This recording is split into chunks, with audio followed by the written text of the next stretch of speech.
Hey everybody, welcome back to the channel. This is Rob here at Smirking Gun Reviews, back to talk more comics from New Comic Book Day yesterday and today to prove that while I like serious books like Daredevil and what X-Men are supposed to be, or at least I thought they were, to prove that I also like light-hearted fare with big stakes.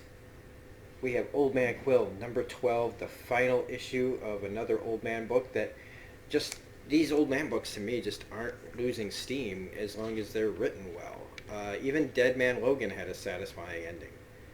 Um, Despite how you might feel about how the whole run went and what happened, when he left the wastelands to come here, or what, Old Man Hawkeye was brilliant. He was brilliant. Loved it.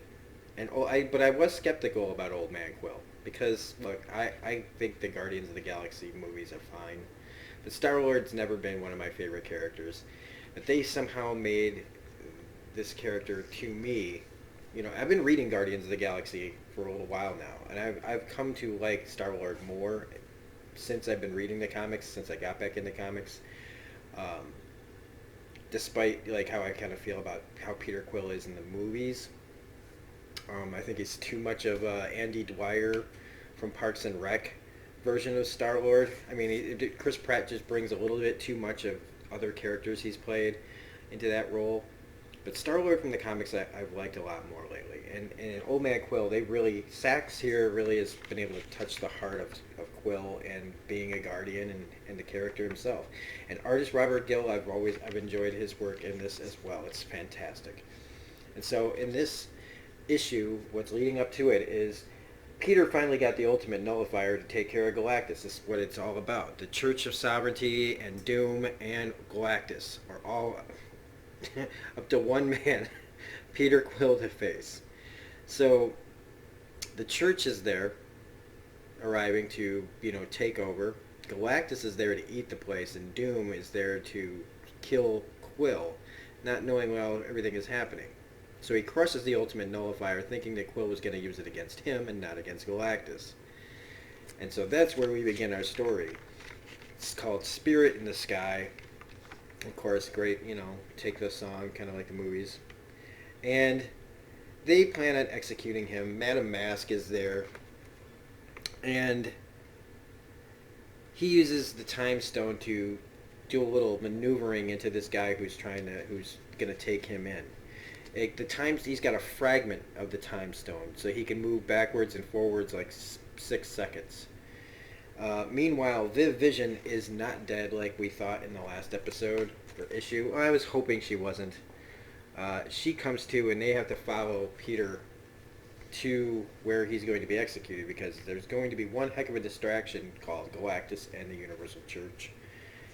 And so they bring him there to the Mutant Forbidden Quarter where Doom used to hang out because he used to be married to Emma Frost and he hasn't been the same since she died way back in Old Man Logan. Which I forgot that she was married to him. And so they've got him in front of the world. They're preparing to broadcast his execution to everyone to make sure that everyone knows if you stand up against Doom, you're taken down. But what's funny is that he's still talking to the Guardians of the Galaxy that died, and so people keep seeing him and they're like, "Oh, great! Like, who are we really executing here? Like, let's just hurry up and hope the audience will assume he was once a fearsome warrior brought low by Doom and not a senile fool." Because he just throughout this is constantly talking to himself. And so we get like kind of brief like looks at different places in the wastelands. Sorry, I kept calling it the Badlands. But over here we got Spider-Woman and Kate Bishop. People that have been in the Old Man, the Wasteland universe, all looking at him. And I love this Galactus. Classic Galactus has returned. Great page, man. I dig this, man. Die in peace, knowing yours is a noble sacrifice to provide me sustenance. And so, it's serious, but, it never goes full serious. It's taking it very seriously, but using the Star-Lord character as, he's himself. He's in character. Using humor to cut the tension and the seriousness of how freaking scared he really is. How insane all of this is that one man, kind of Walter White fumbles his way through all of this. Well, Doom tries to stop Galactus and he just gets vaporized. Which immediately made me go, oh, well then that's not Doom. Because Doom just doesn't jump into the fray and get annihilated by Galactus. I mean, I was actually prepared to get let down, but then I immediately told myself, don't worry, that wasn't him.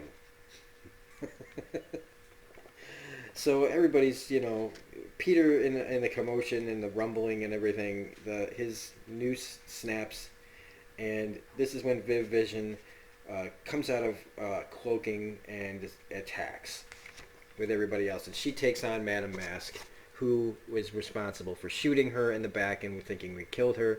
She says, I always knew you didn't have a heart, and then she goes behind her and rips her heart out and says, now it's not just figuratively. And I love the whole time Madame Mask keeps just trying to remember that it's like that she wasn't getting herself close to Doom to take over power. She keeps saying things like, society would collapse into chaos without my guiding hands. She likes to say things like that near the end here. Like, this can't be happening. That blank is literally eating our empire. Peter has one last kind of goodbye to his figments of his imagination, saying, like, I hope there's another dimension where we're still guarding the galaxy together. I just wish it could have been this one. And so he takes the thing that he placed inside the guard who frisked him earlier when he used the time stone. He had put the time stone fragment in that guy's pocket so that they wouldn't have it if he already gave it to them for safekeeping. So he takes the fragment, and basically, I love that it's kind of like we're expecting, what do you expect this guy to do against Galactus? It's not going to be some huge monumental fight. It's going to be some crazy thing that happens, and we're not disappointed here. So, like, Galactus is looking at Quill like, I'm the devourer of the universe. Who are you supposed to be? I love that page, man. He draws Galactus so well. He's like, what I'm supposed to be is a husband, a father, a ruler, and a guardian. But you took that all away from me. You took everyone I've ever loved.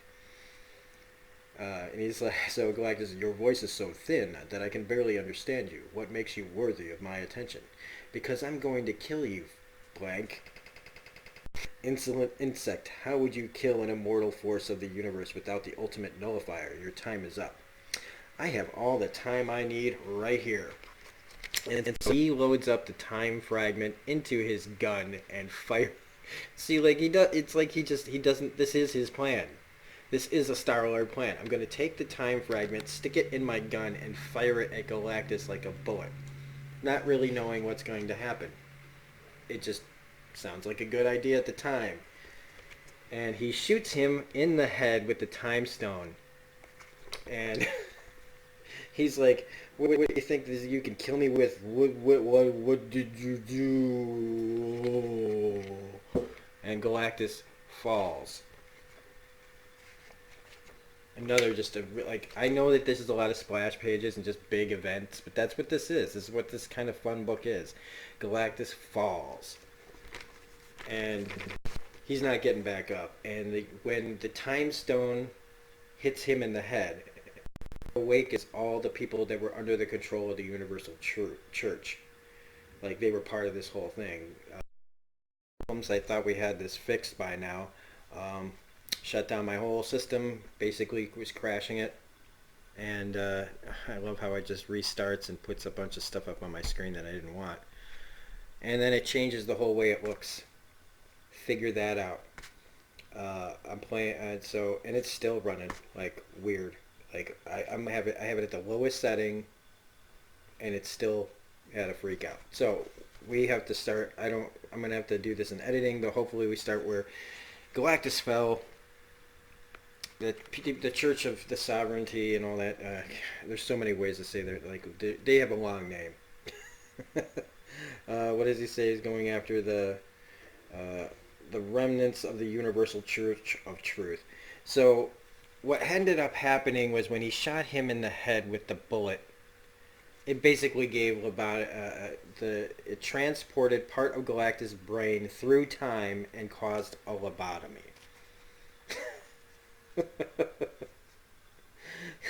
And Quill doesn't even realize that that's what it would do. Of course he didn't. He's like, oh, so that's what happened. It was green and glowy. I just figured it'd be bad for him. So then we find out that the remains of Doctor Doom were just parts of Doombot parts. So he's still out there. They ask him to stay and help pick up the pieces and the remnants of the power vacuum left by Doom's fall. And we want an experienced fighter. But he has the rest of the remnants of the church to go after. And so he says, you guys have, this planet's going to have to find its savior somewhere else. And he takes off into space, where he ends up creating a new Guardians of the Galaxy, where he realizes he couldn't save the friends that he had at the time, but he's looking to old friends. So you got Moondragon, you got Beta Ray Bill, you got Nova, you got Nebula, and a little baby Groot as well. So it's a new beginning, it says. So the possibilities of new Star-Lord stories, new Guardians of the Galaxy stories in the wastelands of space story could continue, but we do have the Avengers of the Wastelands coming out in January.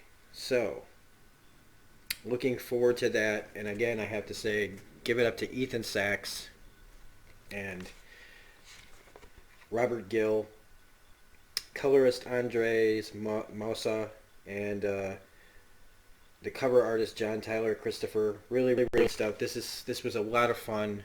It did not disappoint, and in an era where a lot of books just kind of disappoint at times, this one was solid all the way throughout. It had twists, turns, cheers, tears, everything you want in a book, everything you want. A 12-issue arc gave you everything. And so I can't recommend Old Man Quill enough. If you aren't getting the single issues, pick up the trade of this book. You won't be disappointed. It's so much fun. It's such a blast. And like I said, like I'm just trying to show, like, I don't just like everything to be serious. I like all kinds of stuff. And when it's well written, I will read it. And I will enjoy it. I guess I sometimes read stuff that turns out to me not to be well written. And I still try to enjoy it. But here's to hoping that the Avengers of the Wastelands turns out to be better than its title sounds. I just feel like that sounds like something I find in one of these old long boxes that I have of something that from like the early 80s, early 70s, Avengers of the Wastelands, it really cheesiness, I don't know. So anyway, I hope you guys liked listening to me talk about Old Man Quill as much as I liked reading it. So if you did, hit the like button, comment, share, subscribe, hit the bell for all notifications, all that jazz. You can find me on Twitter at reviews_gun, or if you want to donate to the channel, you can go to paypal.me/smirkinggunreviews, or check out my Patreon page. Otherwise, this is Rob at Smirking Gun Reviews saying we're going to be back with more comic reviews next week. I'm thinking of doing some nostalgic stuff. I'm building up a collection of my old books, and I'm not quite sure where to start. I might be doing a poll on what books you guys might want to hear me talk about. So there's that to look forward to. So have a great day, and we'll see you on the next video.